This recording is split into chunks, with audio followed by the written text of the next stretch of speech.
Next up, we have Grammy Award-winning producer, songwriter, and musician Mark Ronson. Known for his eclectic musical tastes, Mark has a unique ability to mix pop, rock, funk, and hip-hop. He has worked with some small acts, Adele, Amy Winehouse, Bruno Mars, and Lady Gaga. And luckily for us, he'll be spinning tonight at the Bash. Oh yeah. But first, he's going to come out and speak with our very own Jason Levine. Awesome. Hi, everyone.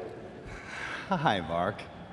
So I have so many questions for you, Okay. so many things to ask, so little time to do it in. So let's start from the beginning, really, and sort of how did you get your start? And take us back, take us way back. Well, I started out playing music as I was a kid. I was in crappy high school bands and everything, and then I got really into. I was growing up in New York City. I was from London, but grew up in New York, and started DJing hip-hop clubs in New York. Right. And just went around like taking my demo tape to every club and every promoter and hassling them till I got put on as a gig. And basically, to paraphrase Venkman from Ghostbusters, no fee was too small, no gig was too small. It was just like, yeah, you know, when you love something in the beginning, you'll do it anywhere anyone will have you. So one night I was DJing in a club and Puffy came up to me, Puff Daddy, and I was DJing and he came over and he tried to give me a $100 bill. And you know, I know the minute you take money from somebody, it's slippery slope. So I was like, no, no, sir, it's great. You make all these great records. It's enough that you're here enjoying it, because this was the beginning of Bad Boy and Biggie and all this stuff. And I hero worship that stuff. And then he tried again. He's like, take the money. And I'm like, no, no, thank you. It's really great. I'm trying to get my mix on. He was like, take the effing bill. So I was like, okay, sir. So I took the money. So you took it. Yes. I took the money, and he started to take me around and like that. I guess he was the first person that was like had this stature that took me on and started to take me around the world and DJing and stuff. And that's how I started to make my name. And as far as production went, it was the same thing. I would go and take what you had at that time was like these beat tapes. You would make your instrumentals and you would go to labels and play it. And I got this remix for De La Soul, which was my first gig. Okay. And it came out. Yeah, that's right. You wouldn't be doing that if you heard it. No. It was like one of those things where, like, you know how it's like when you have your little equipment, your home thing, you're the master of that. You know how to make it sound great. And I thought, oh, great, I'm going to take this, go into a fancy studio, and it's going to sound even better. And it was the total opposite. Like, I had all these knobs and buttons around. I had no idea what I was doing. The speakers sounded different.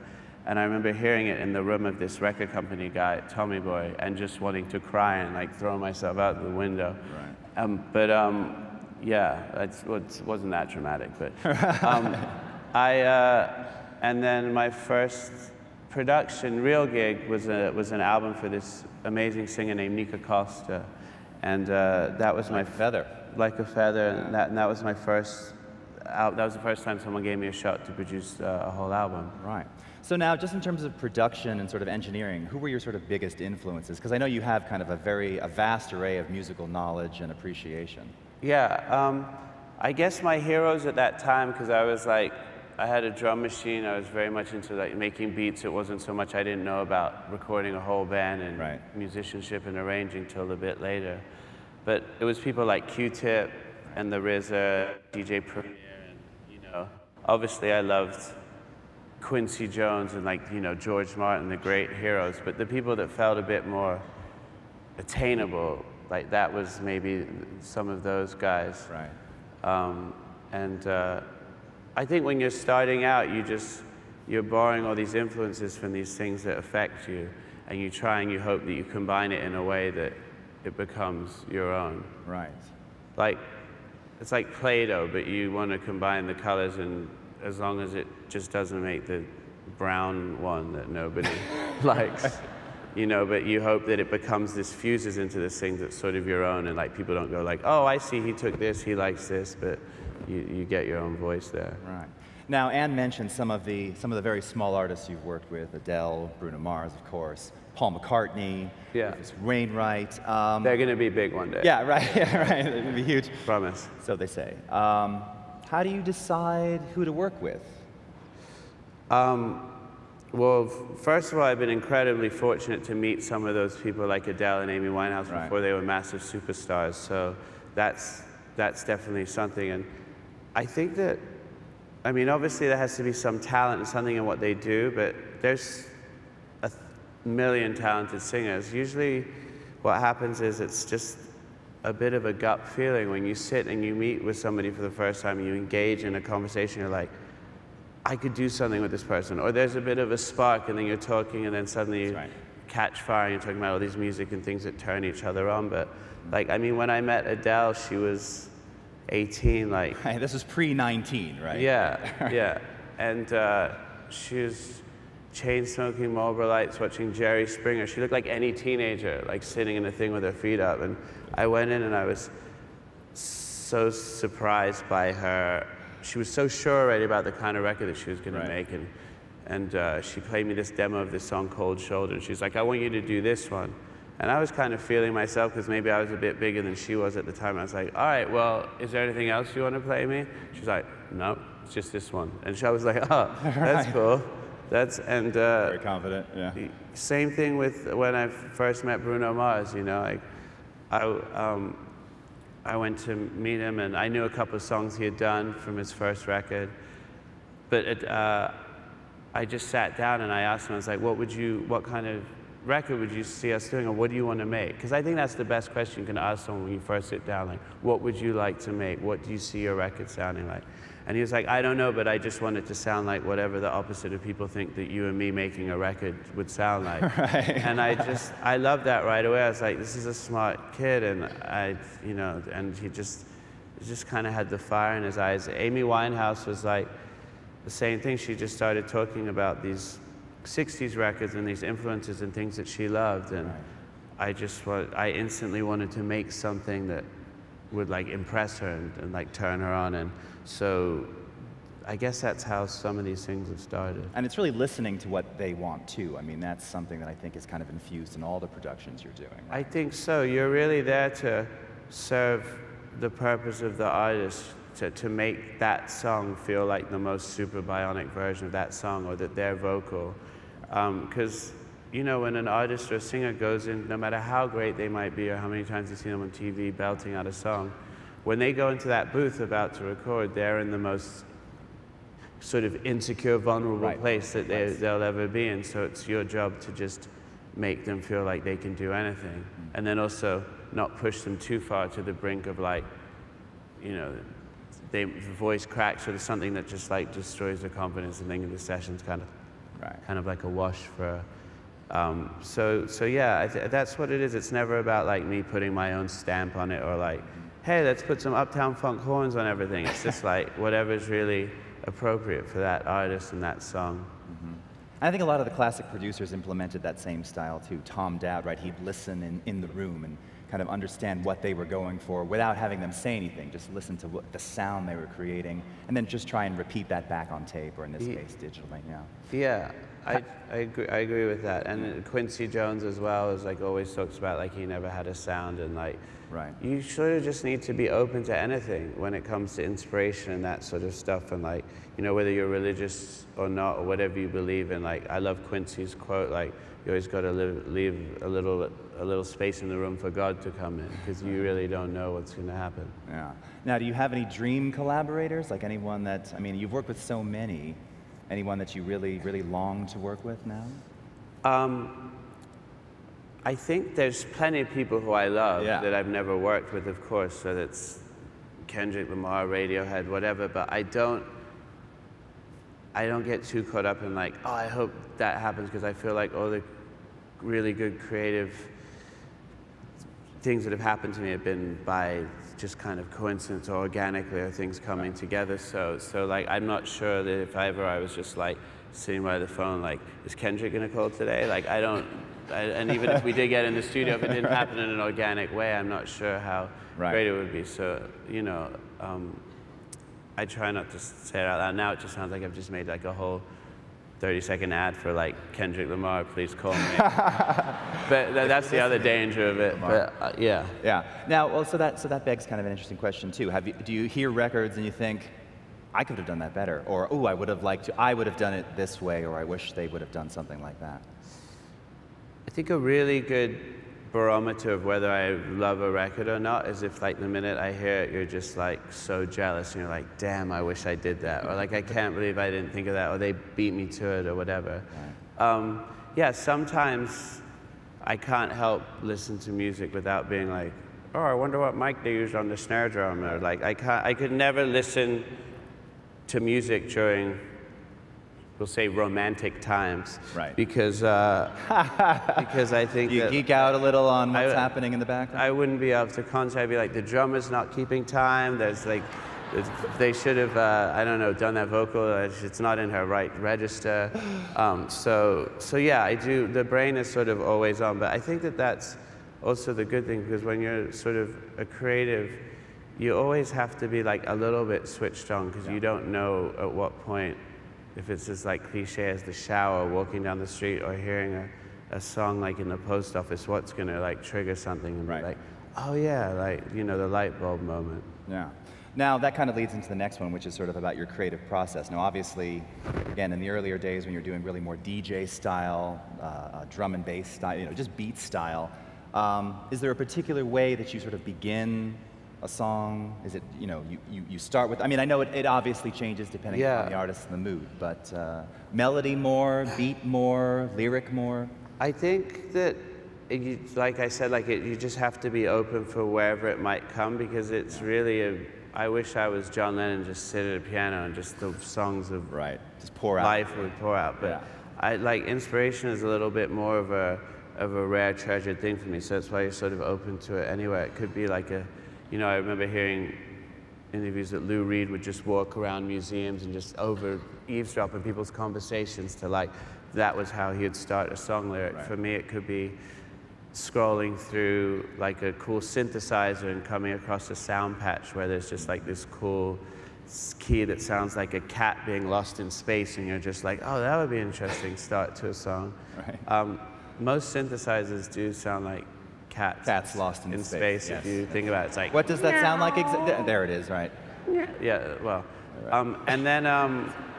and then like, I'm lucky as well to work with these incredible artists, so sometimes it comes from their thing, or like, sometimes it's like conversational. I remember when I first met Amy Winehouse and we were working together, we were getting to know each other and we were walking around Soho in New York, and she told me a story about, you know, a tough time in her life, and she said, you know, my family came over, they tried to make me go to rehab, and I was like, no, no, no. And I thought, like, as much as this is a really important thing, and I don't want to be insensitive, that just the way you said that right there is quite catchy. Like, would you be open to doing a song? And now, to be honest, like, in light of having known everything she went through and maybe going through after seeing the movie, like, not to get too like deep, but like, I might have thought twice about like making light of that. But a lot of the time, you know, she was just so inspirational. She'd have ideas for a piano line, or she'd just throw out a melody or show me a riff on the guitar, and like,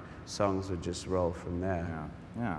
Now you kind of alluded to this too, and again, just kind of looking at your catalog, I mean, it's very diverse: style, genre, tempo. And I know you said before you don't necessarily want to put a stamp on things, but what would you say is kind of your signature, either in production or in writing? I mean, I think that it's very easy to say you're striving to make something classic, and then it's a very different thing to actually attain that. And it really doesn't happen. You're lucky if it happens 1 in 100 times. But I guess that's the thing, like, going for the timeless. So I'm obviously influenced by all these classic eras of Motown and 70s Stevie Wonder and 90s hip hop and things that I love, but you're hoping that what you make isn't quite time-stamped, or that it's something that could hold up. And if that's about recording it with analog instruments or things that maybe won't be too dated by an era, and then using the technology of the day as your friend to, you know, it'd be silly to not use the amazing tools of computer and this kind of stuff, but to preserve the human voice in all of that, and what's timeless is, I guess, the human performance. Yeah. Jinx. It's crazy. At the same time. I gotta go. Very good. Yeah. All right. Yeah. Okay. Now, do you? I mean, you just mentioned sort of Motown and things, and I mean, are there any particular albums that you kind of go back to for inspiration? There's things that are definitely like my all-time favorites. Like we said, like Stevie Wonder songs in the Key of Life, and Zeppelin and the Beatles and Tribe and all those things. And then there's like records that come out, you know, a week ago that I listened to and I'm completely inspired by and blown away by. Yeah. Now, you mentioned too, sort of technology and leveraging the technology of the day. Yes. Do you think the technology and the accessibility and the availability of all this makes music making better compared to, say, years ago when you were doing it definitely in a more analog style? Yeah, I think that there's an amazing thing about like the democratization of music, that like anybody in their bedroom using a computer program can make something that it can not only be good, but that they can upload to the internet and can resonate within culture and get to everybody, you know, as fast as it can. I still feel for my own sound, the kind of music that I like to make, it's about having some kind of human touch in that, but then the technology that you can use to then chop it around and edit it and all this kind of stuff, when you use both of those things concurrently, you know, the kind of the human aspect of ideas and that kind of thing in performance mixed with what technology can do, then you kind of like, those are the best of both worlds. Right. And that's coming back a bit more now too, isn't it? There was a period, I think, 10, 12 years ago where it was very synthetic. Yeah. There wasn't a lot of human participation in the actual creation. I think so. And you know, there's tons of things with technology and auto-tune and like whatever, like just to, you know, the way Kanye West uses it and stuff that are really exciting, and to use technology to push things forward is great. But then the idea of like, you know, when you see Adele on stage belting out a song that sends chills down your spine, that's something still about the human voice and the way it resonates in our bodies that's really special. Yeah. So now, how do you, I mean, you've had many accolades, many awards, number ones. How do you actually define success personally? Well, like probably when I started and my first record came out, like 2003, like, I mean, it sold probably 50 copies, but just the fact that I was headlining this club in Manchester, England, for 300 people, like, I thought that was definitely the biggest it was ever going to get, and that was incredible. Right, and that was great, right? I mean, and it was amazing, and then these things happen, and then, you know, the goalposts move a little bit, and you have to be careful because you can keep chasing this thing, like, which is never going to happen. I've definitely had ups and downs, hot and cold periods through the term of my career, but I think you just have to, like, keep doing. Like, I might never have a record as big as Uptown Funk. In fact, I definitely will never have a record as big as Uptown Funk. But the fact is that, like, we didn't make that record because we were trying to make a big hit record. We were making that because we all love funk and soul. Like, let's make this thing that really turns us on. So I feel like I just need to keep doing that because that'll be the most genuine thing that I can make. And that's absolutely wise, right? You can't, it's sort of like, all right, go make another one of those viral videos. Right, yeah. Or, you know, it has to be genuine. You actually can't seek being the most viewed or the most listened to. It just has to organically happen. Sure. So let me ask you now our last question. So sort of what's next, and can you share anything that you're working on?